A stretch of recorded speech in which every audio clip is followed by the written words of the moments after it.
YouTube channel पर मैं विनय थानवी आप सभी का हार्दिक स्वागत करता हूं। आज हमारे स्टूडियो में एक बार फिर विशेष अतिथि के रूप में मौजूद है श्रीमान राजेंद्र जी जोशी। आप वरिष्ठ साहित्यकार और राजनीतिक विश्लेषक हैं। पिछली बार हमने इनके साथ विधानसभा चुनाव को लेकर के विश्लेषण किया था। अब 2024 के आम चुनाव में ऊंट किस करवट बैठेगा, बताइए जोशी जी।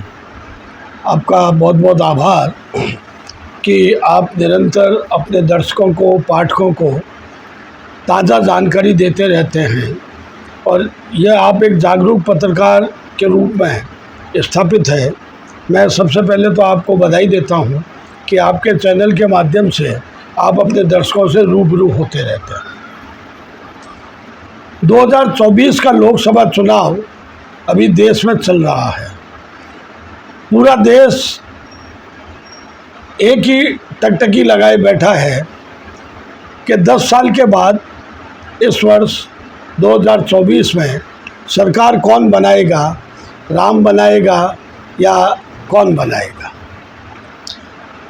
मित्रों, मैं विनय एक्सप्रेस के माध्यम से पहले तो ये बात स्पष्ट कर दूं कि मैं किसी भी राजनीतिक पार्टी को बिलोंग नहीं करता, बल्कि हम जागरूक नागरिक, एक लेखक होने के नाते अपनी प्रतिक्रिया आंकड़ों के माध्यम से नहीं, बल्कि जो मतदाताओं के रुझान के आधार पर तय करते हैं। तो यही आज हमारी जो चर्चा होगी, हम उस तरफ जाएंगे। इस लोकसभा चुनाव के परिणाम क्या रहने के आसार है? पिछले 10 वर्षों से बीजेपी लगातार बढ़त बढ़ाई जा रही है हर राज्य में देखा जाए तो, आप क्या कहेंगे? देखिए, हमको 2024 के परिणामों से पहले ये जान लेना होगा कि 545 सीटों पे चुनाव हो रहे हैं जी, और 2 चरण अभी भी बाकी है। वर्तमान में एनडीए 336 सीटें लेकर के सत्ता संचालित कर रही है और विपक्ष के पास 118 सीटें हैं। खास बात यह है कि बीजेपी ये कह रही है कि इस बार 400 पार जी, और और इंडिया गठबंधन ये कह रहा है कि हम सरकार बना रहे हैं। झगड़ा 400 पार का नहीं है, मैं आपको स्पष्ट कर दूं। 400 पार तो वातावरण बनाया जा रहा है देश में, क्योंकि बीजेपी के पास जो अभी नेता हैं, जिनके नेतृत्व में सरकार संचालित हो रही है, वो वातावरण बनाने में बहुत एक्सपर्ट नेता है और राजनीतिक दृष्टि से मैं उन्हें एक सफल राजनीतिज्ञ मानता हूँ, क्योंकि राजनीतिक दलों का येन केन प्रकरण अंतिम लक्ष्य होता है सत्ता हासिल करना। यह कोई सांस्कृतिक नीति नहीं है, यह राजनीतिक नीति है और राजनीतिक नीति में नरेंद्र मोदी और उनका दल एकदम एक्सपर्ट तरीके से चल रहे हैं। अब देश में मुद्दों की बात खत्म हो गई है। सबसे महत्वपूर्ण मैं आपके माध्यम से कहना चाहता हूँ कि आज़ादी के बाद संभवतया ये पहला चुनाव है जब राजनीति मुद्दे नहीं हैं। या तो हिंदू मुसलमान का मुद्दा है और अभी तीसरे और चौथे चरण में तो कश्मीर और पाक मुद्दा जोरों से चल रहा है।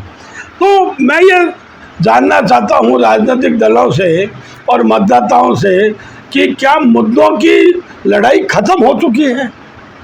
क्या राजनीतिक दल चुनाव आते ही इस तरीके की बातें करके और मतदाताओं को भरमाना चाहते हैं? जब हम ये बात करते हैं तो मैं आपके माध्यम से ये स्पष्ट बताना चाहता हूँ कि मतदाताओं का रुझान मतदान के प्रति कम होता जा रहा है।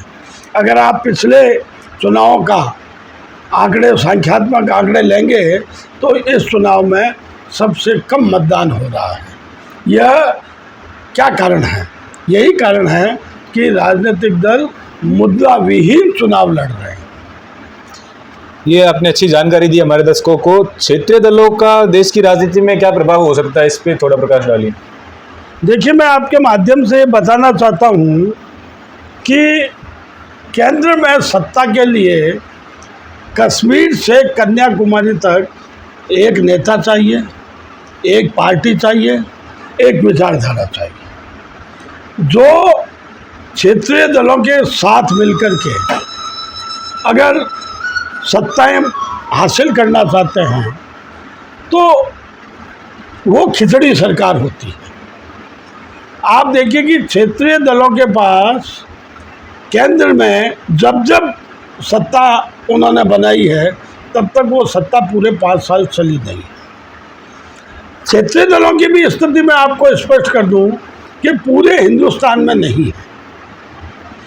मध्य प्रदेश में नहीं है, राजस्थान में नहीं है, उत्तर प्रदेश में जो छोटे मोटे क्षेत्रीय दल है वो मुश्किल से ऐसी स्थिति में नहीं है कि वो भारत की राजनीति में अपना स्थान बना सके। और लोकसभा चुनाव, हाँ एक बात जरूर है कि क्षेत्रीय दल वहाँ केंद्रीय पार्टियों को रोकने में कामयाब जरूर है। जैसे बंगाल में लीजिए, बंगाल में भारतीय जनता पार्टी और ममता बनर्जी की पार्टी बराबर संघर्ष कर रही है। पिछले विधानसभा चुनाव में टीएमसी ने बीजेपी को करारी शिकस्त दी।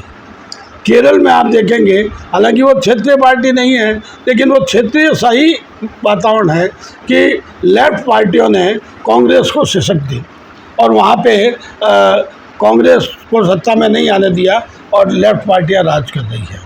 आप देखेंगे कि बीजू जनता दल जो अपने उड़ीसा में, बीजू जनता दल लगातार अपना प्रभा मंडल, आभा मंडल बनाए हुए हैं, लेकिन ये वो पार्टियां हैं जो भारत में आकर के शासन करने की स्थितियों में नहीं होती है। ऐसे में वो भारत की राजनीति को प्रभावित करते हैं। जी सर, किसी ज़माने में इंदिरा इज इंडिया का नारा चलता था, कांग्रेस का वर्चस्व चरम पे था। 2004 तक कांग्रेस, 14 तक कांग्रेस का बहुत बोलबाला भी रहा है। तो अब इस बार क्या स्थिति रहने वाली है कांग्रेस की? आपका प्रश्न बहुत पूरी तरीके से पूरे 2024 के लोकसभा चुनाव पे केंद्र में है। ये बिंदु पहले तो मैं स्पष्ट आपको कर दूं कि आज़ादी के बाद कांग्रेस 2024 के चुनाव में सबसे बुरी स्थिति में रह रही है। झगड़ा 2 तरीके का है जी। मैं कहता हूं कि 400 का झगड़ा नहीं है, 400 पार का। बीजेपी वर्तमान में जितनी सीटें उसके पास है वो उससे आगे बढ़ने वाली नहीं है और कांग्रेस इस बात का संघर्ष कर रही है कि हमें 2-4 सीटें भी ज़्यादा मिलके हम विपक्ष का नेता संवैधानिक रूप से बन जाए। आप ये देखेंगे कि जिस पार्टी ने हमारे देश को आज़ाद कराया और लगभग 60 साल तक देश पे शासन किया, वो पार्टी 2024 के चुनाव में पूरे 545 सीटों पे चुनाव तक नहीं लड़ रही। और यहाँ मैं आपको बहुत स्पष्ट आपके माध्यम से आपके दर्शकों को भी करना चाहता हूँ कि मान लीजिए कि यूपी में कांग्रेस 17 स्थानों पे चुनाव लड़ रही है, तो बाकी की सीटों पे कांग्रेस खत्म हो रही है जी। आप देखिए कि महाराष्ट्र में वो जितने सीटों पे चुनाव लड़ रही है, 6 सीटों पे कांग्रेस खत्म हो रही है। यही स्थिति बिहार की है और यही स्थिति अन्य प्रदेशों की है। कांग्रेस सबसे बुरे दौर में गुजर रही है, गठबंधन के अंदर होने के बावजूद भी।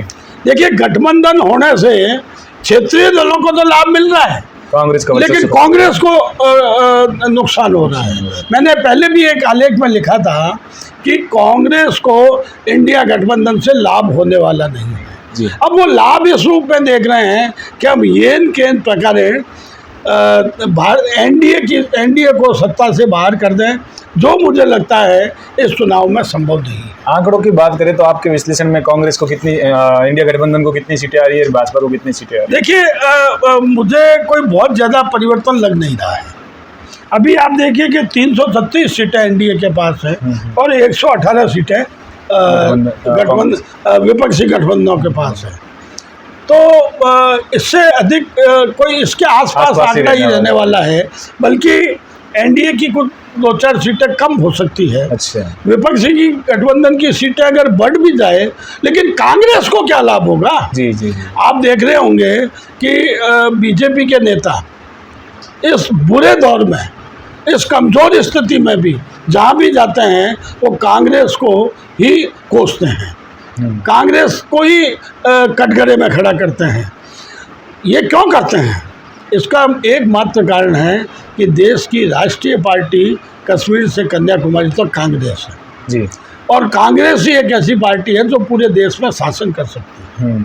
लेकिन वो उसको इतना कमज़ोर कर देना चाहते हैं कि वर्तमान स्तर खिचड़ी स्थिति पड़ी रहे और एनडीए शासन करता है। जी।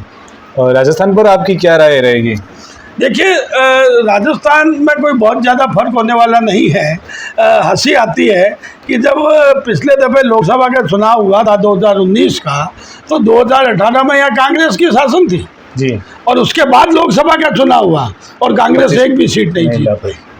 तो मुझे कोई बहुत ज़्यादा परिवर्तन नज़र नहीं आ रहा और कांग्रेस की कोई एक आध सीट आए तो वो भी बहुत मुश्किल स्थिति में है। और कांग्रेस तो यहाँ भी पूरे सीटों पे चुनाव नहीं लड़ रही। अब गठबंधन की आपने बात की, तो ये गठबंधन बहुत हास्यास्पद लगता है कि केरल में तो लेफ्ट से गठबंधन नहीं है और राजस्थान में गठबंधन है जी। अब आप देखिए कि जो राजस्थान में अगर लेफ्ट का आदमी जीत कर जाता है तो वो गठबंधन के साथ कैसे बात करेगा, कांग्रेस की खिलाफत नहीं करेगा जी। ये गठबंधन बहुत हास्यास्पद है। अब बंगाल में ममता बनर्जी ये कह रही है कि मैं इंडिया गठबंधन के साथ तो हूँ लेकिन चुनाव साथ नहीं लड़ रही। और यही स्थिति आप देखिए कि आप पार्टी जो है वो कह रही है कि हम दिल्ली में तो गठबंधन करेंगे लेकिन पंजाब में नहीं करेंगे। तो ये गठबंधन भी हास्यास्पद है। ये लेकिन इस 2024 के लोकसभा चुनाव सबसे महत्वपूर्ण बात तो ये है कि ये कांग्रेस पार्टी के लिए सबसे बुरा दौर है। जो पार्टी पिछले 10 सालों से लोकसभा में विपक्ष का नेता तक नहीं बना पा रही है और जो 50 के आंकड़े को पार नहीं कर पा रही है, वो केवल इस बात के लिए संघर्ष कर रही है कि अब गठबंधन जैसा भी गठबंधन हो करके और 60 सीटों के करीब आ जाएं तो हम विपक्ष का नेता बना लें। लेकिन जो उनके गठबंधन है, जो उनका कैंडिडेट है, उससे ये लगता नहीं है कि वो ये 10 साल के बाद भी वो अपने परिणाम में कोई ज़्यादा परिवर्तन कर पाएंगे। ये थे हमारे साथ राजेंद्र जी जोशी। समय समय पर आपके अनुभव का लाभ लेते रहेंगे। हमारे दर्शकों को जानकारी प्रदान करने के लिए आपको बहुत बहुत धन्यवाद। धन्यवाद।